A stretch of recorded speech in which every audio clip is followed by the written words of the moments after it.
এই যে আজকে সুন্দর লুকটা দেখছো, এটার পেছনে একটা ফাউন্ডেশনের হাত আছে, যে ফাউন্ডেশনের নাম আমি তোমাদের পরে বলে দেবো। আমি কোনো নতুন প্রোডাক্ট কিনলে সেটা আগে নিজের উপর অ্যাপ্লাই করি, দেন আমি ক্লায়েন্টের ওপরে দেখি, আগে নিজের রেজাল্টটা চেক করে নিই। তো আজকে মেন পয়েন্ট ওটা নয়, মেন পয়েন্ট হচ্ছে যে আমাদের কন্টেন্ট ক্রিয়েটরদের সাথে কী হয় মেন টাইমে। আই হোপ হয় সবার সাথেই প্রায়।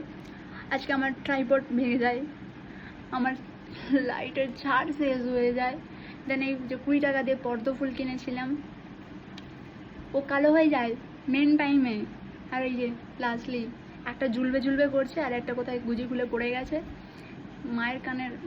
বাকিটা তো ইতিহাস, যাই হোক। তো আজকে আমাকে কেমন লাগছে ওটা তোমরা কমেন্ট সেকশানে জানাবে। আমি কোনো ফটো ভিডিও ঠিকঠাক মতো নিতে পারিনি, তাই ভাবলাম কেননা এই লুকটাই আমি তোমাদের সাথে এমনভাবে শেয়ার করে দিই। তো তোমরা জানিও কেমন লাগছে। বাই। আর এই লাইকটা আমার সাথ দিয়েছে, তো কিছুটা অডিয়েন্সের মতনই এও সাথ দেয়, তোমরাও সাথ দাও।